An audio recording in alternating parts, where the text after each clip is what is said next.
little fox. A Little Princess. Chapter 1. Sarah Goes to School.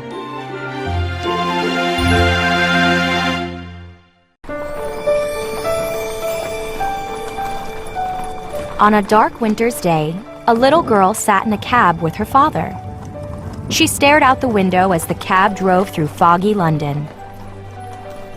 Sarah Crewe was only 7, but she seemed much older. She was always dreaming and thinking. At that moment, she was thinking about her long trip from India. She had just arrived in London with her father. It felt strange to travel from a hot, sunny place and arrive in a cold, dark one. Soon the cab stopped in front of a big brick house.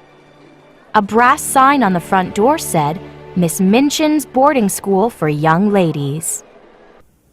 Papa, is this the place? Sarah whispered. Yes, He replied. we have reached it at last. Sarah's mother had died when Sarah was born. Sarah's father was an officer in the British Army. He was very rich and handsome and gave Sarah whatever she wanted. Sarah had lots of toys and clothes. Servants took care of all her needs. In India, she'd had only one worry. Her father believed that the climate in India wasn't healthy. So one day, he would send her to school in England. And now that day had come. Captain Crewe knocked on the door of the school. A servant answered and led them inside. Sarah looked around at the ugly sitting room with its heavy wooden furniture. I don't like it here, Papa. She said. But soldiers probably don't like going into battle either. Captain Crewe laughed. Oh, Sarah, you say such wonderful things. What will I do without you? He swept her into his arms for a hug. A moment later, the headmistress, Miss Minchin, entered the room. The headmistress had large fishy eyes and a large fishy smile. Sarah thought the woman looked just like her school, tall, dull, ugly. Miss Minchin knew that Captain Crewe was rich. She tried to please him by praising Sarah. What a beautiful child! The headmistress exclaimed. But I'm not beautiful. Sarah thought. Miss Minchin is making that up. Sarah stood quietly near her father while he and the headmistress talked. Because Sarah's father was very rich, Sarah would have many nice things at school. There would be a pretty bedroom and sitting room and a pony and carriage. A maid would help her. Sarah reads too much. Captain Crewe told the headmistress. Make sure she goes outside. She should ride her pony or buy some new dolls. Oh, Papa, Said Sarah. I don't need a lot of new dolls. I only need Emily. Who's Emily? Asked Miss Minchin. Tell her, Sarah. Captain Crewe said, smiling. She's a special doll that Papa is going to buy for me. Said Sarah. She'll be my friend when Papa is in India. I'll talk to her about him. Miss Minchin's large fishy smile grew wider. What an unusual child! She exclaimed loudly. She's such a darling girl. Yes. Said Captain Crewe. He pulled Sarah close. She is truly a darling girl. Please take very good care of her for me, Miss Minchin. Oh, I will. The headmistress promised. Sarah stayed with her father at his hotel for several days. He bought her all kinds of expensive clothes, velvet dresses, fur coats, silk stockings. They searched many toy shops looking for Emily, but couldn't find her. She has to be a doll who can listen to me, Papa. Explained Sarah. Most dolls don't really seem to hear. So they looked at big dolls and little ones, at dolls with black eyes and dolls with blue ones, They looked at dolls with brown curls and golden braids, dolls in all kinds of clothing. But none of them was quite right. Then one day, Sarah spotted a doll with golden brown hair and an intelligent expression. Look, Papa! There's Emily! She cried. They went into the shop and bought the doll. Then they went to a dressmaker to order a grand wardrobe for Emily. Finally, the day came when Captain Crew had to leave. He and Sarah were very sad. From her window, Sarah watched him get into a cab.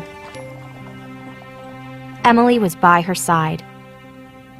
Miss Minchin sent her sister, Miss Amelia, to check on Sarah. Why is this door locked? Asked Miss Amelia. I want to be alone, please, Said Sarah softly. Miss Amelia went downstairs and told Miss Minchin about how Sarah was acting. I've never seen such an odd child, Said Miss Amelia. She has locked herself in her room, but she's not making any noise at all. She's very spoiled, Snapped Miss Minchin. I'm surprised she isn't kicking and screaming. All those new clothes are absolutely ridiculous. Her father treats her like a little princess.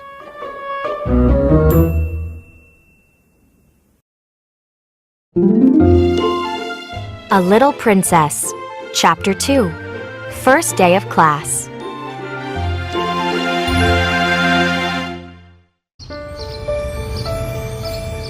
The next morning, Sarah had a long talk with her doll, Emily, about her father. Papa is traveling on the sea now.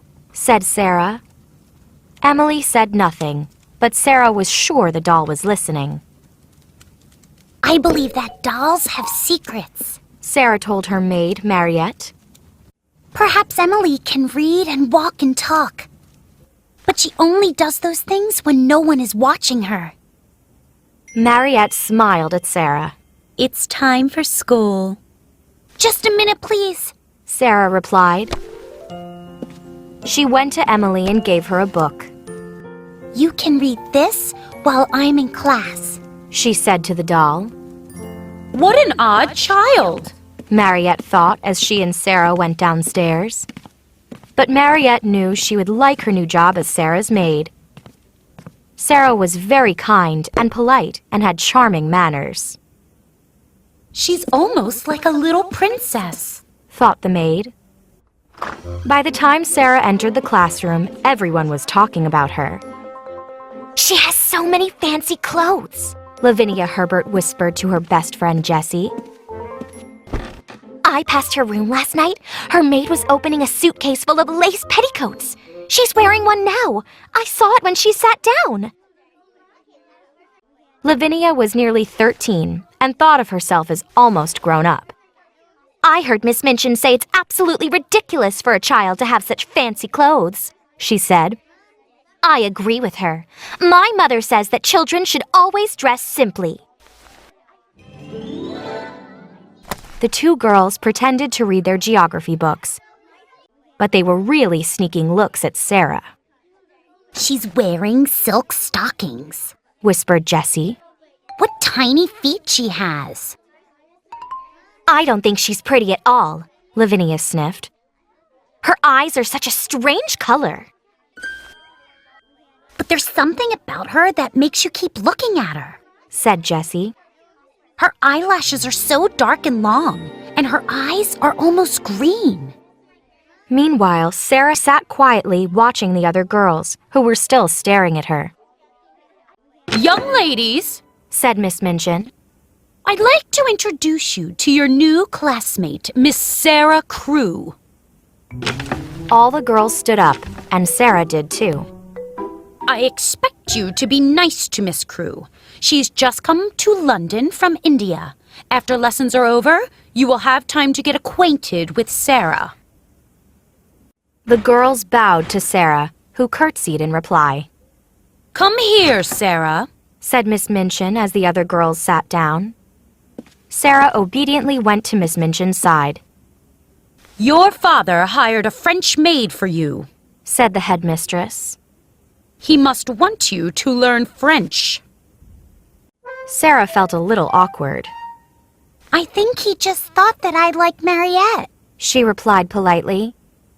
Miss Minchin frowned. You sound very spoiled. People don't always do things just to make you happy, Sarah. Your father clearly wants you to learn French.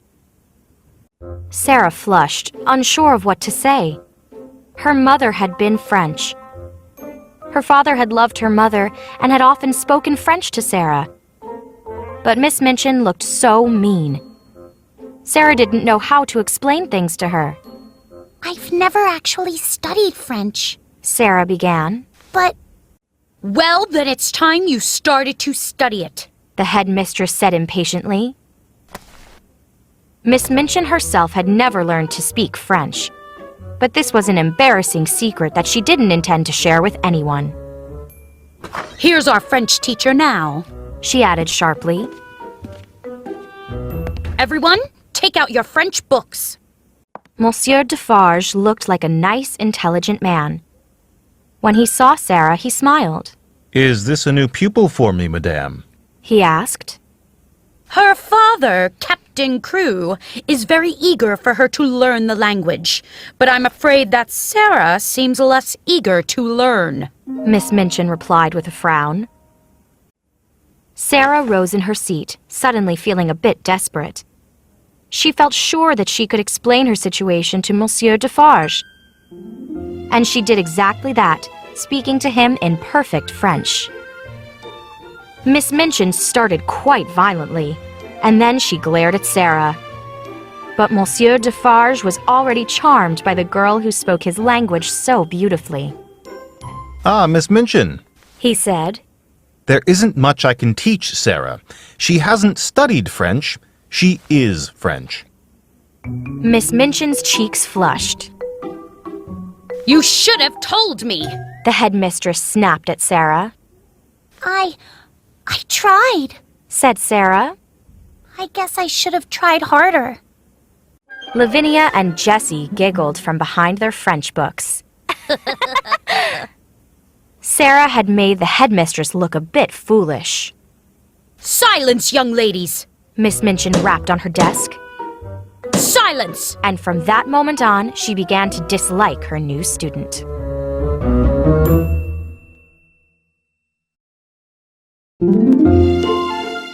A Little Princess, Chapter 3, A New Friend.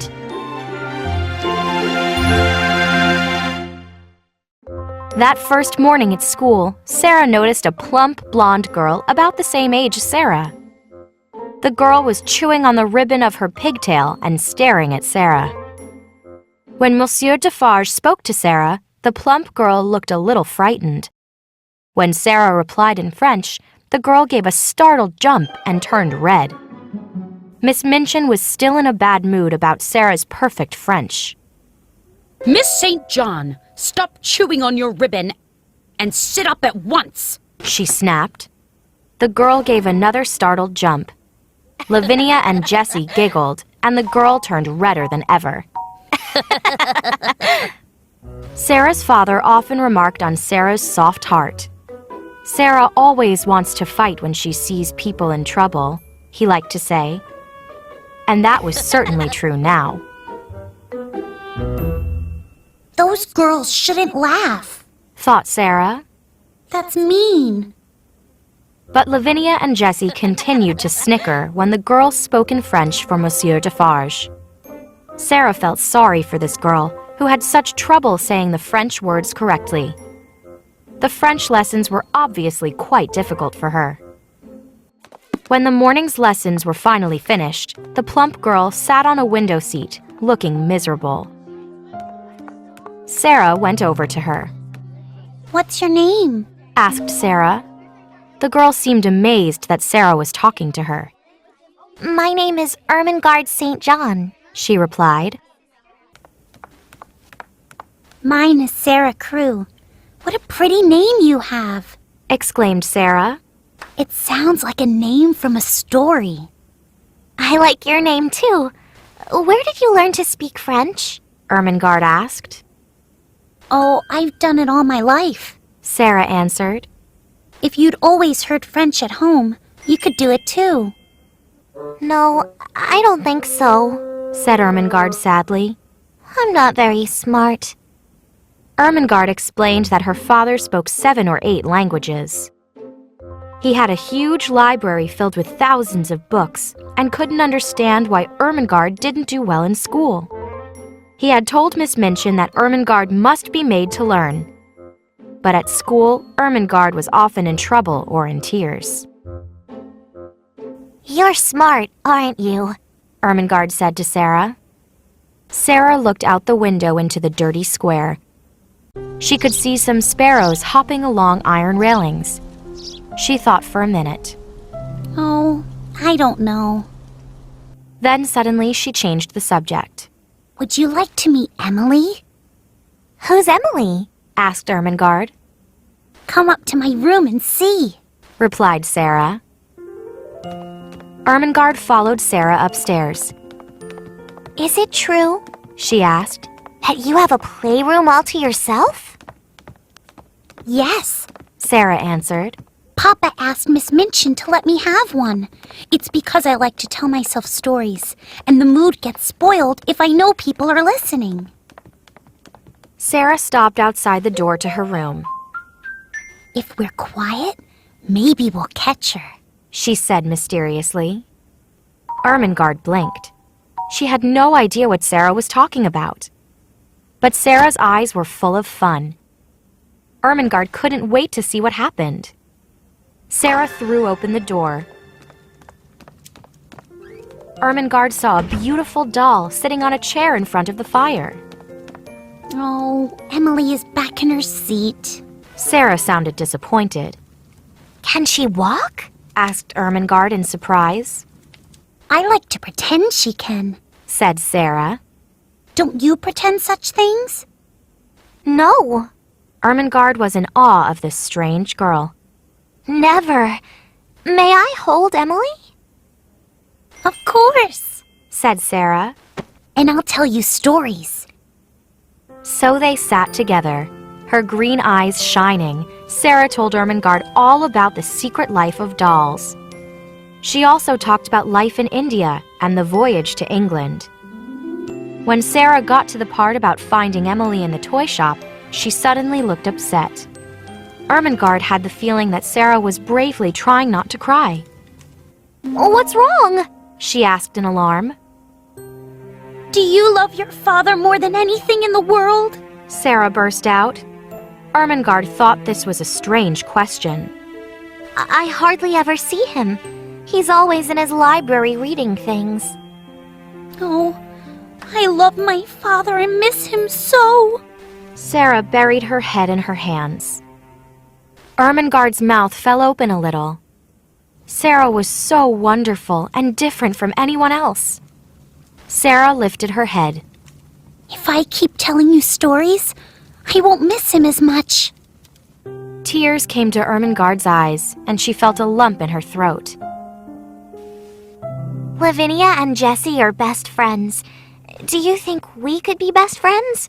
You're so smart and I'm not smart at all, but I like you very much. Of course we can be best friends, said Sara. Her face lit up. And do you know what, Ermengarde? I can help you with your French lessons.